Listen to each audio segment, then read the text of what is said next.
हाँ बोलिए। আমি বলছি যে আমার মেয়ের বিয়ে, হ্যাঁ তারপরে আমি 10টা কাপড় না পরলে পুরো ভরাতে যাবে না, হ্যাঁ এক রঙের হিন্দু হয়ে গেছে। হ্যাঁ বুঝে নিয়েছি, আপনার ব্যাপারটা বুঝে নিয়েছি আমি। হ্যাঁ বিষয়টা হচ্ছে একটা আমাদের সমাজে কুপ্রথা, এটা প্রচলিত দীর্ঘদিন থেকে, আমরাও বহুদিন থেকে দেখে আসছি। ছোটবেলায় দেখতাম, এখন একটু কমেছে, বিভিন্ন জায়গায় এখন ওই কুপ্রথাটা চলছে। এটা হচ্ছে গায়ের মুসলিমদের কালচার, যেটাকে আমরা ফুলোর বই। বিয়ের সময়তে গ্রামের ভাবি থাকবে, পড়োশের ভাবিরা থাকবে, কোমর দুলাবে আর কলসি নিয়ে জল ভরতে যাবে। হচ্ছে তো নাকি বলেন?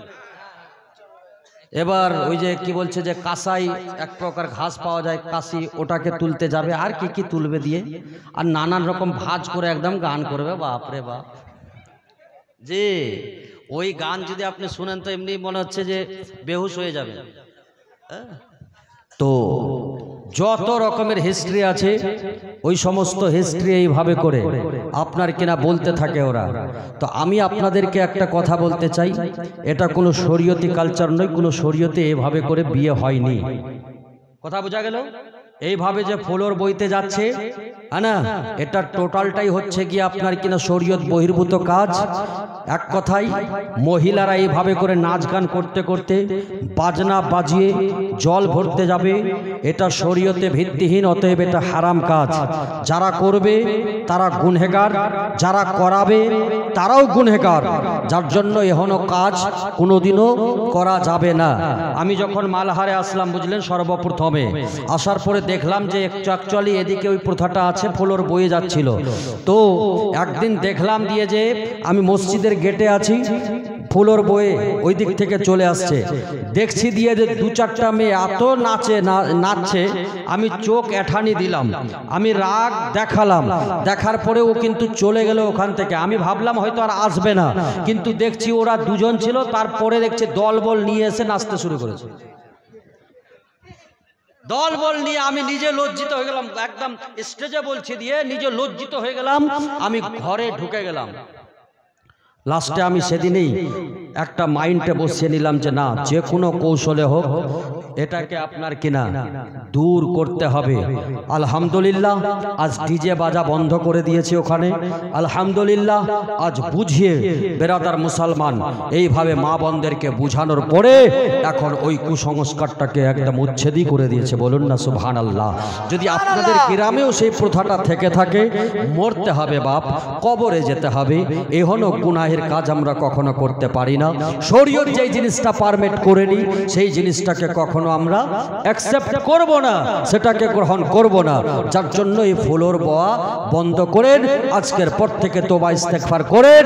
আল্লাহ পাক রব্বুল আলামিন যদি চাই আগে যত গুনাহ করেছেন সেই সমস্ত গুনাহ হাবিবের সাদকাতে মাফ করে দেবেন। সুবহানাল্লাহ। তাহলে বোঝা গেল আজকের পর থেকে করবেন, আপনি নিজেও যাবেন না গুনাহতে, আর কাউকে যেতেও দেবেন না। যার জন্য বেরাদার মুসলমান আপনাদেরকে এই একটা কথা বলতে চাই, আল্লাহু আকবার কবীরা, নবী দোজাহা সাল্লাল্লাহু তাআলা আলাইহি ওয়াসাল্লাম, বন্ধুগণ দোস্ত আমার, এইভাবে করে আপনারা কখনো আপনার কিনা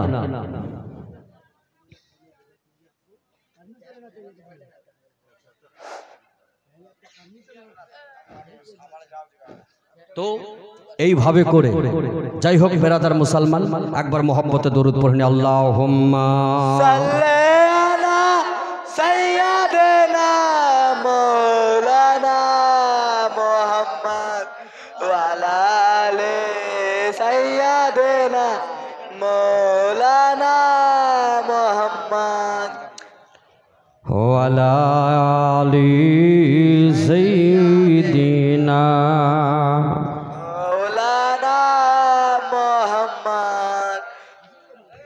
अच्छा दारान ना ना दारान ना नहीं नहीं नहीं वो हजरत, अरे आप रुकिए ना, रदी अल्लाह ताला अन्हु बताने से क्या हुआ, वो दलील मांगते हैं ना हमसे।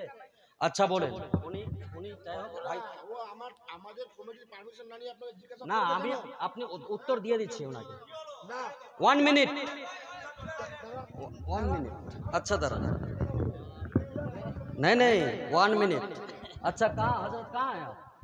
আচ্ছা ইধার আইয়ে। আচ্ছা একটা জিনিস আপনাদেরকে বলি, উনি আমাকে প্রশ্ন করেছেন, করতেই পারেন, এবার সব জিনিস সবার জানা নাও থাকতে পারে, তাই না? আমি যে সর্বোপরি সেটা নয়, কিন্তু উনি আমাকে প্রশ্ন করেছেন যে আলা হযরত রাদিয়াল্লাহু তাআলা আনহু আমি কেন পড়লাম বা কেন বললাম। যেহেতু রাদিয়াল্লাহু তাআলা আনহু ওনার কথা মতো এটা সাহাবাদের জন্য খাস, আমি ওনাকে একটা কথা বললাম যে সাহাবাদের জন্য যদি এটা নির্দিষ্ট হয় তাহলে তার দলিল আপনি আগে দিন। এক নম্বর, কোথায় আপনি পেলেন যে সাহাবাদের জন্য শুধু রাদিয়াল্লাহু তাআলা আনহু শব্দটা ব্যবহার করা যাবে, তাই না? আচ্ছা, উনি আমার আলা হযরত রাদিয়াল্লাহু তাআলা আনহু বললাম, তো ওনার প্রশ্ন হলো যে রাদিয়াল্লাহু তাআলা আনহু কেন বললেন আপনি আলা হযরতকে, অথচ ইনি একজন ওলি কামিল আলিমে দ্বীন, তাহলে সাহাবার থেকে এনার মর্যাদা বেশি হয়ে গেল। তো এবার আমি আপনাকে একটা বই দেখাই, আপনাদেরই লেখা, বইটার নাম হচ্ছে মুহান্নাদ আলাল মুফান্নাদ, এদেরই লেখা। শুনে এই বইটাতে লেখেছে ইয়ানি আকাইদে ওলমায়ে দেওবন্দ, সমস্ত, শুধু একটা এখানে ওলমা নয়, যত আলিম আছে আকাইদে ওলমায়ে দেওবন্দ, সমস্ত ওলমায়ে আকাই, ওই কি বলছে দেওবন্দির ওলমায়ে কেরামের যে আকীদা এখানে পোষণ করেছে সবকটা। বইটা কে লিখেছেন? মাওলানা খলিল আহমদ সাহারানপুরি আল মুহাজিরুল মাদানী সাহেব, হ্যাঁ না? এখানে একটা কথা শেষে লিখেছেন রাদিয়াল্লাহু তাআলা আনহু। এবার আমার প্রশ্ন হচ্ছে, আলা হযরত আমাদের ইমাম, ওনার নামের যদি শেষে রাদিয়াল্লাহু তাআলা আনহু বললে সাহাবাদের বরাবরই হয়ে যায়, তাহলে আপনারই লেখক বইটা লিখেছে যেখানে লিখেছে রাদিয়াল্লাহু তাআলা আনহু, তাহলে এখানে বরাবরই করেছে কিনা এর জবাব আপনি দিয়েন। এর জবাব আপনি আগে দিন, এখানে যেটা হবে সেটা देखिए ওখানে ওহা নিচে লেখা हुआ है রাদিয়াল্লাহু তাআলা আনহু। তার মানে আলা হযরতের যদি আপনার কিনা রাদিয়াল্লাহু তাআলা আনহু না বলা যায়, ওদেরই ইমাম লিখেছে নিজের নামের শেষে রাদিয়াল্লাহু তাআলা আনহু, তাহলে ওটার জবাব আগে দিক, তারপরে আমরা আমাদের ইমামের জবাব দিয়ে দেব। বেরাদার মুসলমান, এটা কোনো সাহাবাদের জন্য খাস নয়। রাদিয়াল্লাহু তাআলা আনহুর শব্দের অর্থ হচ্ছে আল্লাহ ওর উপরে রাজি হয়ে যায়। তাহলে নেক মানুষের জন্য আমরা দোয়া করতেই পারি, কখনো বলছি না আপনার কিনা রহমত বর্ষণ হোক, কখনো বলছে আল্লাহ যেন ওর উপরে কৃপা দৃষ্টি দিক। বিভিন্ন ভাষায় আল্লাহর ওলিদের কথা আমরা বলতে পারি। বেরাদার মুসলমান, আমি আপনার কিনা কি বলবো দিয়ে, যেখানে ফালতু জিনিসে আমি তর্ক বিতর্ক করতে আসিনি। যদি আমি নিজের আওতায় চলে আসি, এখনো বলছি, আমি যদি নিজের আওতায় চলে আসি, এখনো আমি নিজেকে কন্ট্রোল করে রেখেছি, যেটা শরীয়তে আছে সেটাই আমি বয়ান করে যাচ্ছি। যদি আমি আমার আওতায় চলে আসি, তাহলে প্যান্ট ঢিলা করে দিয়ে এখান থেকে যাব, প্যান্ট ঢিলা করে দিয়ে যাব। দেখুন কথা হচ্ছে, আমি কালিয়াচকে জীবনী করতে গেছিলাম, আপনার কিনা মথাবাড়ি সাইডে জীবনী করছিলাম। লোক বলছে দিয়ে এখান থেকে এক জীবনী বক্তা ভেগে চলে গেছে। বেরাদার মুসলমান, আপনি বিশ্বাস করবেন না, যখন প্রথম নাইট জীবনী করলাম ওই সময়তে একটা আমি কথা বলেছিলাম, ওই কথাটা একটা সাধারণ হাজি ধরেছিল। কথাটা ধরার পরে সেখানকার আলিমকে বলল, আলিমেরা আমার খেলাফ লড়ল বলছে দিয়ে এই বাক্যটা আপনি ব্যবহার করলেন কেন? কোনো জীবনী বক্তার মুখ থেকে এই শব্দখানা আমি শুনিনি। আমি চ্যালেঞ্জ করেছিলাম, যদি বাপের বেটা আমি যদি হয়ে থাকি, তাহলে আপনাকে প্রমাণ দিয়ে এখান থেকে চলে যাব। জালসা করতে দিন, সকালবেলা এর গল্প হবে। বেরাদার, সকালবেলা সবকটা আলিমকে নিয়ে হাজির হয়েছে। আমি বললাম, আপনাদের মধ্য থেকে কে পড়ালেখা করেছে? বলছে অমুক আলিম আমাদের তরফ থেকে পড়বে। একটা বই খুললাম, শেফা শরীফকে খুলে, দালাইলুল খায়রাতকে খুলে, এইভাবে দালাইলুন নবুওয়াতকে খুলে অসংখ্য সিরাতের বই সেখানে তাদের মাঝে ধরিয়ে দিলাম এবং বললাম, দেখেন এই কথাটা লেখা আছে কিনা। আসলে কথাটা কি ছিল আপনাদেরকে বলে দিই, আপনারাও জেনে নেবেন।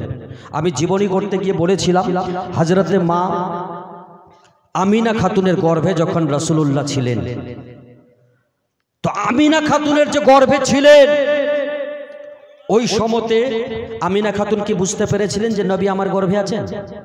পারেন না। কারণ সাধারণ মেয়ে ছেলের যদি পেটে বাচ্চা থাকে পেট বড় হবে, ভার হবে, মানে অনেক দেহের কাঠামোর পরিবর্তন ঘটে। কিন্তু আমিনা খাতুন বলছেন আমি স্বাভাবিকভাবে কাটাচ্ছিলাম, আমি টেরই পাইনি। হ্যাঁ, মাঝে মধ্যে ফরিস্তাগণ এসে, উনি তো বলেছেন যে কেউ এসে গায়েব থেকে আমাকে বলতেন যে আমিনা তোমাকে মুবারক হোক, সুসংবাদ প্রদান করি, কারণ তোমার গর্ভে রহমতুল্লিল আলামিন আছে। সুবহানাল্লাহ। যখন রাসূলুল্লাহ সাল্লাল্লাহু আলাইহি সাল্লামের আম্মা জান এই কথাটা শুনতেন এবং এটাও বলেছেন যে আমার পিরিয়ড যখন বন্ধ হলো তখন বুঝলাম যে আমি গর্ভবতী। এই যে পিরিয়ডের কথাটা, মাসিক চক্রের কথা যখন বললাম, ওখানকার আলিম ধরে নিল, বলছে যে নবীর মায়ের মাসিক কি করে হতে পারে? কোনো জীবনী বক্তা বলেনি। আমি বললাম কেউ বলেনি তাই বলে কি শরীয়তে নাই? কেউ বলেনি তাই বলে কি ওটাই দলিল? বইটা দেখালাম, পড়ের পরে বলছে যে হ্যাঁ আজকে বিশ্বাস হলো।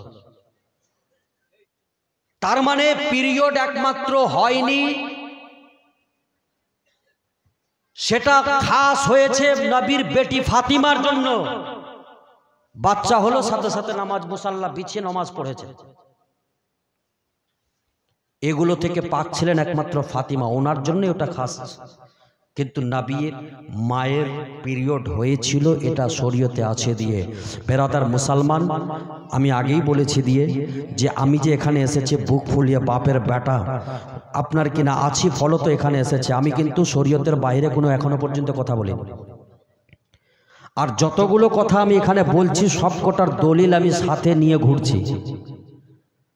অতএব হাজারো চেষ্টা করলো আমাকে দমন করার জন্য, পারেনি। আমি যেহেতু এইসব মাসলা মাসাইলের দিক দিয়ে খুব কম বয়ান করি, কারণ আমি জীবনী ফিল্ডে আছি, জীবনী জালসা বেশি পছন্দ করি, যার জন্য আপনার কিনা জায়গা বিশেষে দু চারটা মসলা মশাইল বয়ান করে দিই, যেহেতু মানুষকে শুধরাতে হবে, কওমকে শুধরাতে হবে। কিন্তু আমার ফিল্ড হচ্ছে গিয়ে জীবনীর। অতএব 3 রাত 4 রাত 5 রাত 10 রাত জীবনী করেন, ইনশাআল্লাহ কোনো রকমের কোনো প্রবলেম হবে না। যার জন্য আমি চাই না দিয়ে কোনো বিষয়ে বাস জড়িত হওয়া, কোনো মাসাইলের মানে জড়িত হওয়া।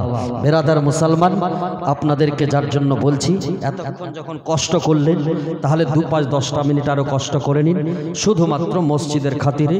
যারা এখানকার সভাপতি, যারা এখানকার মেম্বারান, যারা আপনার কিনা এভাবে করে কি বলছে দিয়ে এখানকার কেশিয়ারগণ আছেন, তাদেরই উদ্দেশ্যে আমি 2-4টি কথা বলতে চাই। আপনারা কেশিয়ারি করছেন, ভালো কথা, আল্লাহ আপনাকে আরো উচ্চ মাকাম দান করুক। আপনি আপনার কিনা এইভাবে করে সেক্রেটারির পদে আছেন, ভালো কথা। আপনি সভাপতিত্ব করছেন, ভালো কথা। তবে শুনলাম যে এক কটাও নামাজ পড়ে না। অনেক মানুষ আছে ইবাদত করে না। ভাই রাগ করবেন না, কেন আপনি নামাজ পড়বেন না বলুন? আপনার কাজ থাকলে আপনি শিডিউল তৈরি করে নিয়েছেন, আমাকে অমুক কাজটা করতে হবে, তাহলে এইভাবে এই কাজ আপনি আল্লাহ পাক রব্বুল আলামিন এত নিয়ামত দিয়েছেন, তারপরে আপনি কেন করতে চাইছেন না বলেন? আজকে ওয়াদা করেন, আমরা যথেষ্ট চেষ্টা করব, যথারীতি চেষ্টা করব মাওলানা। এরপরে আপনি আসলে দেখতে পাবেন আমরা নামাজ পড়ব। ওয়াদা করবেন তো নাকি বলেন? বলেন ইনশাআল্লাহ আজকের পর থেকে নামাজ পড়ব ইনশাআল্লাহ। সুবহানাল্লাহ। না সবাইকে বলছি, বাপ মরতে হবে গো, আজকে মরে যাবেন, ফেলে দিয়ে চলে আসবে, আপনাকে কে বাঁচাবে বলেন? আজকের পর থেকে ইনশাআল্লাহ নামাজ পড়ুন, আপনারা নামাজ পড়ুন, খুব ভালো লাগবে দিয়ে। বেরাদার মুসলমান, যার জন্য এটুকুন কথা আপনারা রাখবেন, এটা দীর্ঘ বিশ্বাস। একবার দরুদ পড়ে নিন তো, তারপরে ইনশাআল্লাহ আমি কালেকশন গোটা কয়েক বাকি আছে এই মেম্বারানদের মধ্য থেকে, ইনাদের কাছ থেকে নিয়ে আমি তাড়াতাড়ি করে বক্তব্য শেষ করে দেব। পড়ুন আল্লাহুম্মা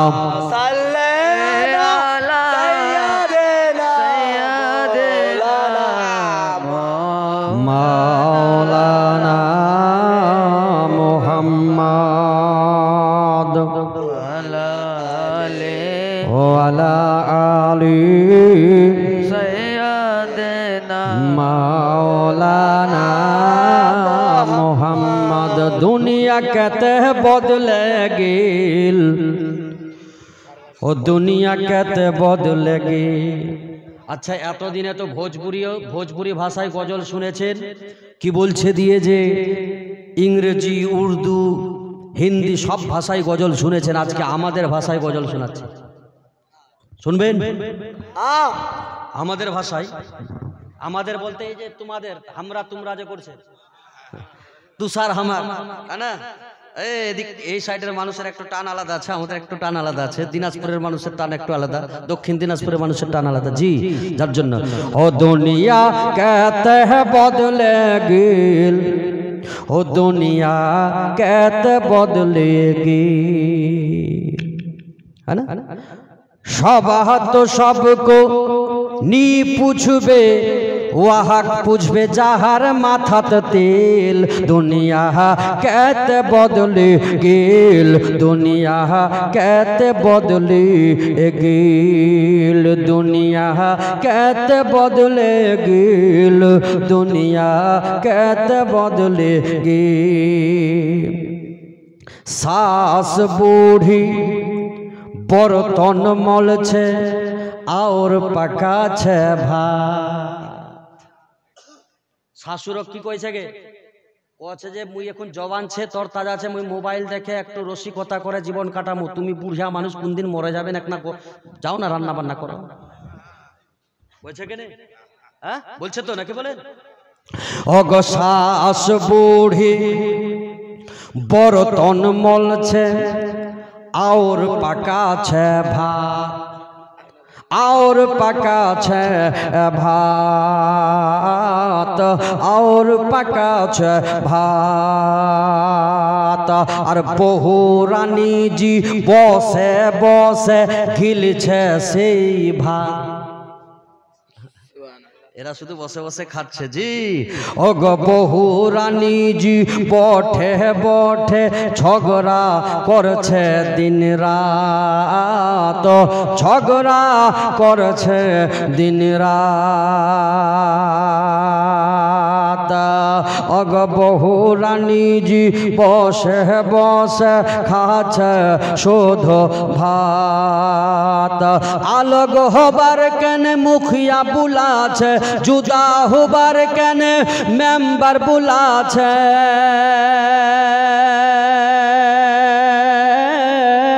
जुदा होबार केने मेम्बर बुलाছে, एन मैन खेलছে खेल। दुनिया केते बदले गेल, दुनिया केते बदले गेल, दुनिया केते बदले गेल, दुनिया केते बदले गेल। সুবহানাল্লাহ। তারপরে যায় যায় ঝগড়া করছে, করছে তো নাকি করে না? ছন্দটা পড়বো, 200 টাকা করে 10 জন দাও তো, শেষে একটু দেখে নি, যার শেষ ভালো সব ভালো। তো আজকের জালসাটা কামিয়াব করার জন্য 200 টাকা করে 10টা লোক তাড়াতাড়ি। যুবকেরা আজকে যদি গান বাজনা হতো তাহলে একদম মানে টাকার মালা পর্যন্ত লাফিয়ে লাফিয়ে দিত। এতক্ষণ ধরে চিৎকার করে যাচ্ছি, এক কাপ চাও দিচ্ছে জি তো নাই, শুধু 200 টাকা কোনো মর্দে মুজাহিদ না জবান। সুবহানাল্লাহ সুবহানাল্লাহ, ছন্দটা পড়ছি দিয়ে শুনুন। আহারে ও যায় যায় ঝগড়া করছে, দিছে গান দি গালি, দিছে গান দি গালি। আর গুসার সময় কাপড়া উঠাই দিমাগ করছে খালি। যখন রাগ উঠছে কোন ঠিকার কাপড়া কোন হাজে ফেলে দিয়ে চলে যাচ্ছে, তো কেউ আর তো হেনি পাচ্ছে। জি, ঝগড়া যখন লাগাছে আপনার কিনা দেখবেন যে কি বলছে যে পিঠের কাপড় আপনার পেটে, আর পেটের কাপড় একদম পিছনে ঠুকে দিয়ে বল বাপ রে বাপ। সেদিন দেখলাম রাস্তাতে একটা মেয়ে ছেলে ঝগড়া করছে, তো এইভাবে কাপড় তুলে দিয়ে বলছে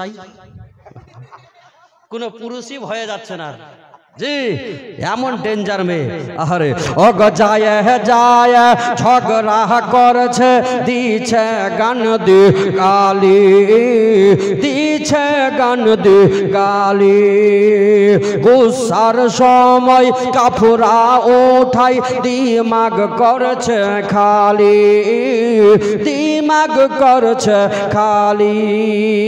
মুখ খান চলছে এন মেন তেন মেন, মুখ খান চলছে এন মেন তেন মেন, ও যেন রাজধানী মেল।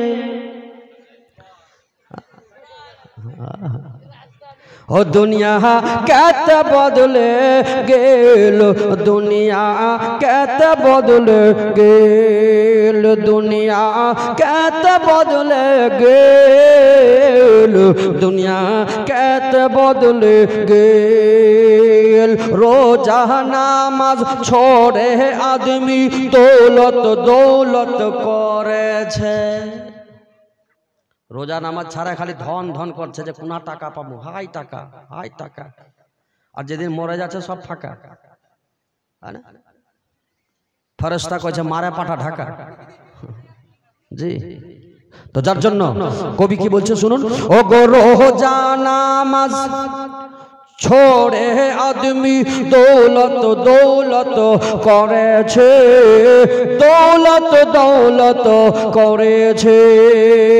দুনিয়ার মানুষক আল্লাহ তাআলা কি করবা পাঠেছে, কি করবা ভেজালছে। ও গো দুনিয়ার দৌলতের লালচত মানুষ, দুনিয়ার দৌলতের লালচত মানুষ আন্ধা হয়ে গেল, দুনিয়া কেতে বদলে গেল, দুনিয়া কেতে বদলে গেল। আচ্ছা, কমিটির কোনো মানুষ ৫,০০০ খানা টাকা দিতে পারবে? জি নাই। আচ্ছা, যত মেম্বারান আছে জালসার সামনে আসুন, তাড়াতাড়ি করে আসুন। হ্যাঁ, ৩৫টা আছে। কেন না না, নিজের ইচ্ছারই কথা বলছি। এতক্ষণ সবার কাছে নিলাম, আপনারা খুশি হলেন, আর এখন আপনাদের কাছে চাইছি তো আপনারা বলছেন যে ওগুলো করতে হবে না, নাকি বলে? সুবহানাল্লাহ। টাইম লাগুক, আজকে ভোরবেলায় গিয়ে ঘুমাবো, ফজরের নামাজ পড়বো, নামাজ পড়ে গিয়ে সারাদিন ঘুমাবো। আজকে কালকে কোথাও প্রোগ্রাম নাই, যার জন্য ভাবছি যে গিয়ে ঘুমাবো। আসেন না গো, একজন আসে। সুবহানাল্লাহ, একটাও নাই। তার মানে এটা কি বিনা কমিটির জালসা ছিল নাকি?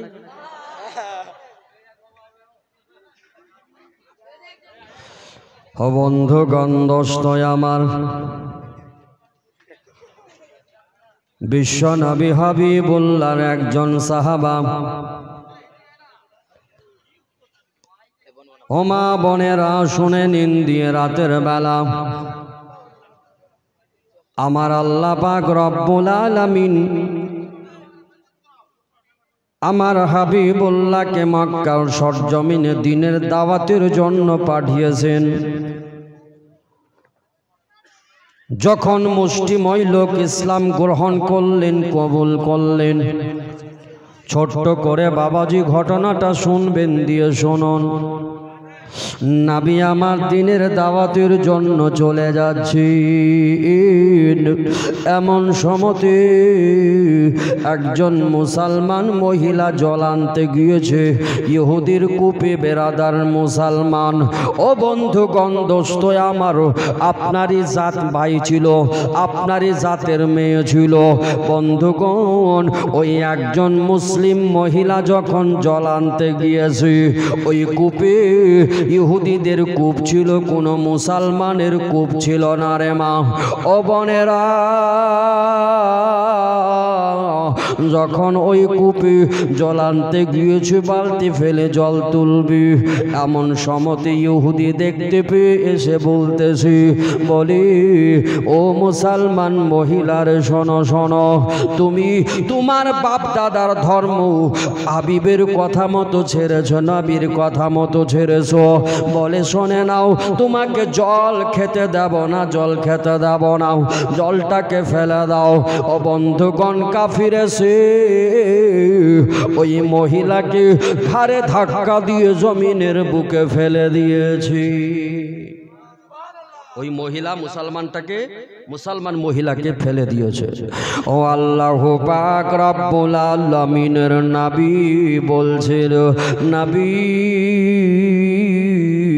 আমার পলিথিন দিয়ে আমি যাচ্ছিলাম, দেখতে পেলাম ওই মহিলাকে যখন মারা হয়েছে বেরাদার মুসলমান, আমার নবী মুস্তাফা মসজিদে নবমীতে সে কাঁদতে শুরু করেছেন। হযরতে উমর বলছেন, নবী গো আপনাকে কে কাঁদালো বলুন। হযরতে আবু বকর সিদ্দিক বলতেছেন, ইয়া রাসূলুল্লাহ আপনাকে কে কাঁদিয়েছে গো নবী বলুন। ও বেরাদার, হযরতে নবী মুস্তাফাকে জিজ্ঞাসা করছেন। আবু বকর, ওমর, উসমান সবাই মিলে যখন জিজ্ঞাসাবাদ করতেছেন, ওই সময়তে হযরতে আবু বকর সিদ্দিকের কথায়, ওমরের কথায়, উসমানে গানির কথায়, হযরতে আলীর কথায় নবী আমার বলছেন, কি বলবো, আমাকে কোনো মানুষ কাঁদায়নি রে, আমাকে কোনো মানুষ আঘাত আনয়ন করেনি। আমি এইভাবে দিনের দাওয়াতের জন্য যাচ্ছিলাম। আমার মুসলমান ধর্মের কোনো মুসলিম মেয়ে ইহুদির কূপে জল আনতে গিয়েছিল রে আবু বকর। বন্ধু রে,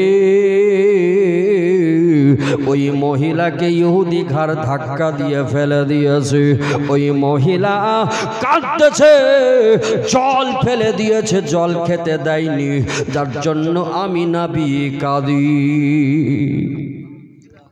তোমরা কে আছো ওই জলের ব্যবস্থা করে দিতে পারবে মুসলমানের জন্য? ওই কূপটাকে কে খরিদ করে দিতে পারবে? আমার নবী মুস্তাফাকে হযরতে উসমানে গানি বলছেন, নবী গো ওই কূপটাকে কিনবো গো নবী। ওই কূপটাকে কিনলে কি পাবো গো নবী বলুন। আমার নবী বলেছিলেন, উসমান রে ওই কূপটাকে কিনে নাও, আমি নবী তোমার জন্য জান্নাতের একটা ঘর রেজিস্ট্রি করে দেব। সুবহানাল্লাহ। তাহলে সদকা করলে জান্নাত পাওয়া যাবে। নবী মুস্তাফার সাহাবা উসমান গেলেন, যে ইহুদিকে বলছেন, ইহুদি কূপটা আমার নবী কিনতে চাই, বলো এর দাম কত নেবে? হযরতে উসমানে গানির কথা শুনে ওই ইহুদি বলছে, বলো তুমি কি দেবে? বলছে, তুমি যা চাইবে আমি তাই দেব। আচ্ছা বলো তো, বলো তুমি কি জান্নাত দেবে? আমার রাসূলের ঘোষণা, কূপটা দিয়ে দাও, মুসলমানদের জন্য সদকা করে দাও, আল্লাহ তোমাকে জান্নাত দিয়ে দেবে। ইহুদি বলছে, আমি ওগুলোকে বিশ্বাস করি না, আমি ওই পরকালের সওদা করতে চাই না, যা দেবে নগদানগদি দিতে হবে, বলো তুমি কি দেবে? হযরতে উসমানে গানি বলতেছেন, তুমি কি চাইছো বলো। মদিনাতে আমার একটা